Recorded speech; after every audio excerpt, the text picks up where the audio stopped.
What's going on, everybody? Jack Acid with ApexHead.com, bringing you episode 3 of the Zero to Hero F1 2012 Career Mode Series. And today in China, team objective is to finish 14th. Quickly recapping our results so far, we were able to get a podium finish in 3rd in Melbourne, and we won our first race of the season and of our career file back in Malaysia. So hoping to keep things going here in China. And typically, historically I should say, I do pretty well here at China as well as Malaysia. And you can see, being very careful coming around the first couple of corners, the AI cannot be trusted coming through here. And Karthikeyan giving me a hard time, making slight contact with the back of him. Now trying to worm my way around turn 2, getting around De La Rosa there in the HRT, and now speeding out. And you can see wheel to wheel with the HRT, now putting him in our rear view mirrors.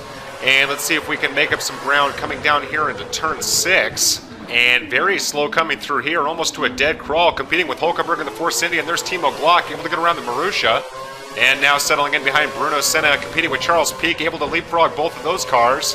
And now chasing Kovalainen down in the Caterham, coming around the wide sweeping turn 7.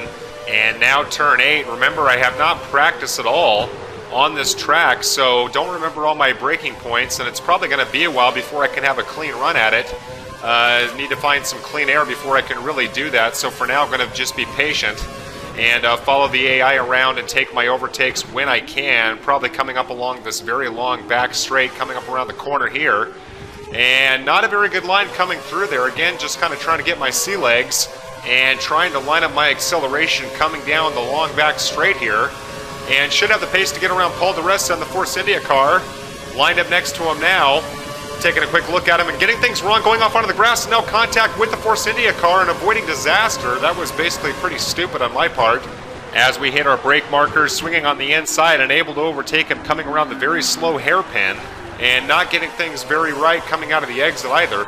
So wanted to kind of check out what Paul di Resta would look like going by, and almost cost me dearly. As we come to the end of lap 1, lined up in P17, and right now the gap to Kovalainen up ahead, just under 1.6 seconds. And much like Malaysia, this first corner, the AI, even on harder difficulty, is extremely slow. And obviously it's an ugly line for me coming through here as I bump the back of Jean-Eric Verne. And now swinging around him through turn 3, lined up next to Alonso. Let's see if we can beat him out of the exit. Yes, we do. Up into P13. And there's our teammate, Kimi Räikkönen, and should have no problem getting around him at turn 6. And yes, able to do so. Now looking at the back of Daniel Ricciardo in the Toro Rosso, getting a purple sector time. And right now, Daniel Ricciardo well under half a second ahead of us, even though I swing a little bit wide coming around turn 7. And on lap 3 is when we can use our DRS, which is going to be able to be activated down the long back straight. And Ricciardo now getting reeled in very swiftly, and might even be able to beat him down here at the braking point, or I could decide to bide my time and see if I could take him along the straight, which is what I'll probably do. Unless, of course, he's so slow that I can easily swing around and overtake on the outside, which I'm able to do there. And that's going to get us up into P11, looking at the back of Jenson Button in the McLaren car, who's got a pretty good gap over us as of right now. But now skipping ahead to turn 3 on lap 3, and that gap is evaporated. Now competing with Jenson Button coming out of the exit. Looks like we're not going to quite have the pace to get around him. No, we will not.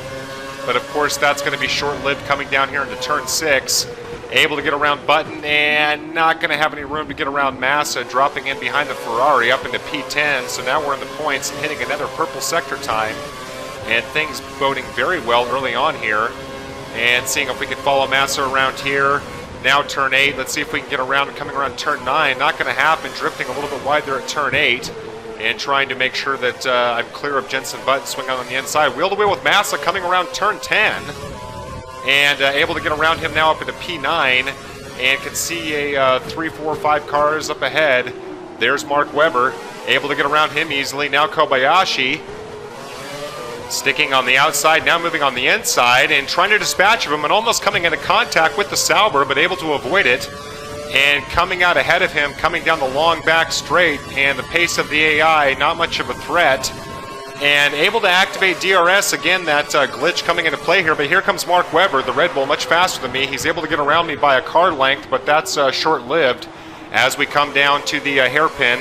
Now chasing down Nico Rosberg in the Mercedes, and as of now, certainly not feeling overwhelmed by the AI. They've given me a little bit more trouble in the first couple of races, already up into P7 here at the start of lap 4, getting a fast lap already, and have a feeling we'll be able to track down Rosberg here at turn 1, coming up around, and let's see if we can close things up before we get to turn 2. You can see just how slow I'm going, not interested in trying to get into a awkward overtake situation. Now coming around turn 3 on the outside, don't really have my steering sorted out, and we're kind of weaving back and forth and putting the power down coming out of the exit, hip to hip, coming up into turn 5. And Nico finally following back there, sneaking up on Maldonado, coming around turn 6 and waiting to put the power down coming out of the exit, able to do so and get up into P5, and that's going to put us just under 9/10 of a second behind Sergio Perez in the Sauber. But let's see if that lasts for long, skipping further ahead into lap 4 and reeling them in, coming down into turn 11. Not going to happen there. Let's see what happens in turn 12, just before we get out on the long straight and able to dispose of them easily on the inside.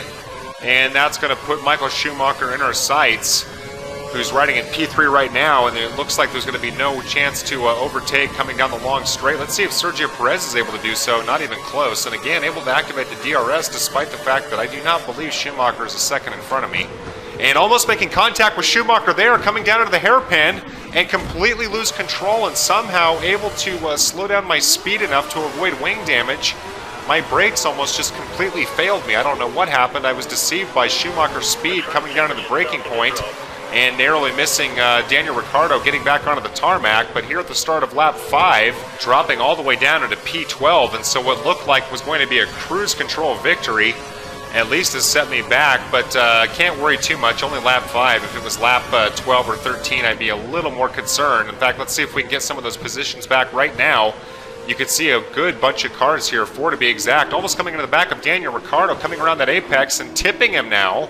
And he starts to waver, and I'm trying to give him room, but he keeps sliding back into me. This is the difficulty of racing on easier AIs. They're just not very good at stabilizing their car coming around corners. That's why I'm always fearful when I'm trying to overtake them coming around these corners. Able to swing back in front of the Toro Rosso, and now riding P11, looking at the back of Jenson Button, who is down a little bit lower than I would expect. Remember, this is last year's car, and the McLaren typically a front runner, so not sure what's happened to Jenson Button to put him back down here, but no matter. Hoping to make him a speck in our rearview mirrors before too long, and being very careful coming around turn 10 through there. And just taking note that the sky has darkened up a great deal as we come down into turn 11. And Jenson Button very slow, slight contact there. You can see a little bit of smoke coming off the tires. I tried to slow down. I was afraid to overtake on the inside and clip his nose. So now coming around turn 13 and able to keep things on the rails, getting up into P10. But just going to that point real quick, look how dark and gray the sky has become over the course of the first 5 laps. The engineer has told me that there is no chance for rain, but I have seen it rain when they say it's not supposed to, so going to have to keep our eyes on that.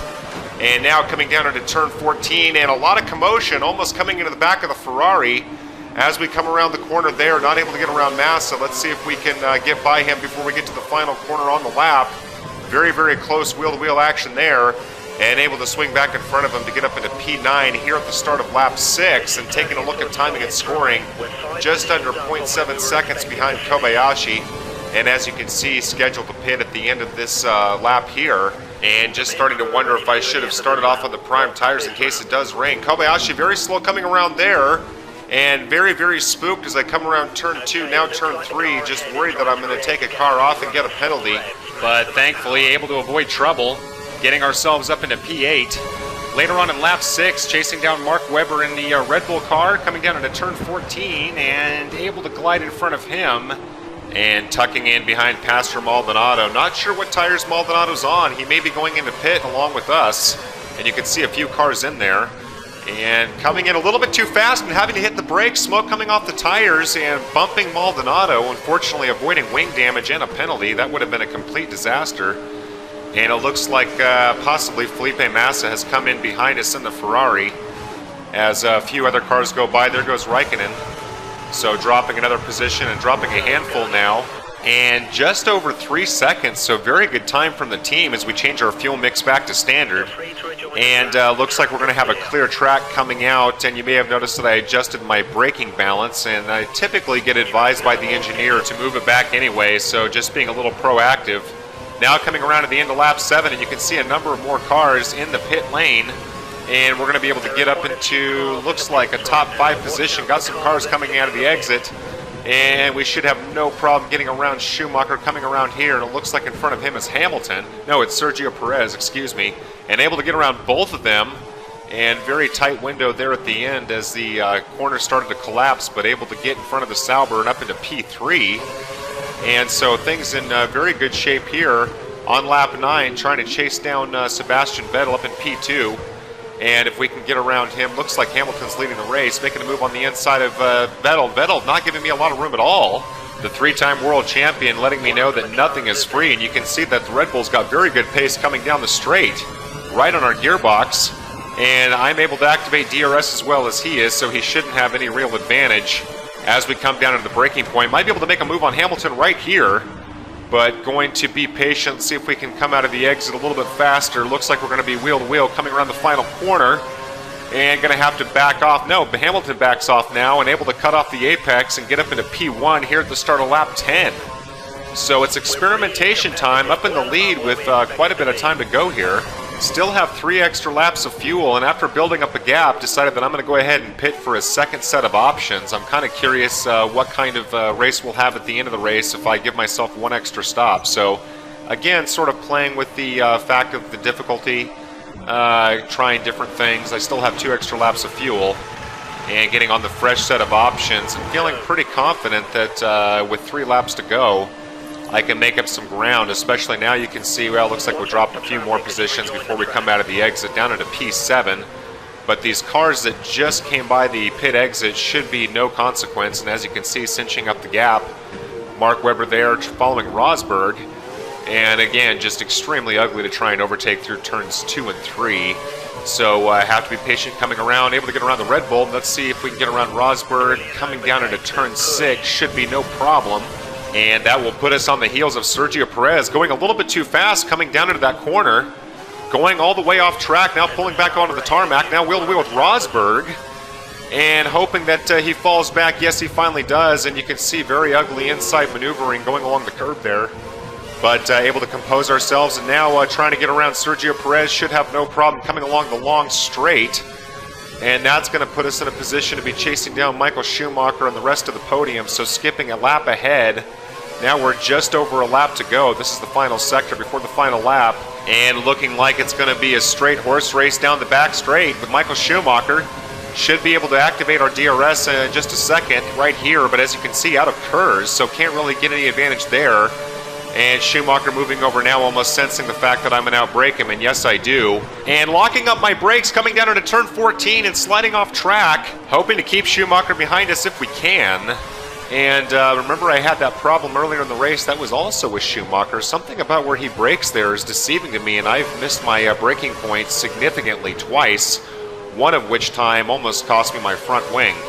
But no matter now, here on the final lap, trying to chase down Sebastian Vettel, and want to get around him at turn 11 to have a crack at Hamilton coming through the final sector, and not going to be able to overtake Hamilton around turn 13, it looks like, but we should have the pace to keep up with them. We've still got half a tank of KERS here, and the DRS zone, of course, and short of a catastrophe down at turn 14, excuse me, where I have had problems earlier in the race. Have to think we'll be able to get this victory, which will make it 2 in a row, and starting to feel a bit like Sebastian Vettel, outbraking Hamilton as expected, and going a little bit too fast, but definitely not too grievous to the point of going offline. And that is going to give us our second victory in as many races, coupled with the podium that we got back at Melbourne. And now I really have to wonder if the entire season is going to go this way. I was expecting it to be easier, but not quite this easy. I certainly don't want to be finishing top 3 every single race. That's not going to be enough of a challenge. But it's only 3 races, so I'm going to give this a little bit of time. We'll see how things shake out in Bahrain. Let's take a quick look at the race results. And Lewis Hamilton and Sebastian Vettel keeping things close right now. Fernando Alonso down in P14. Not sure what happened to him. Jenson Button in P11. That's also a strange finish. So taking a look at the championship standings right now, leading by 11 points, and actually Mark Webber is in 3rd, followed by Sebastian Vettel. So again, it's making for some interesting races, especially over the span of the entirety of the race, but have to hope that the rest of the season doesn't go quite this easy. And it could just be my knowledge of Malaysia and China specifically that's helping me out. We will find out in Bahrain, and I'll hope to see you there. Thanks again for watching. See you soon.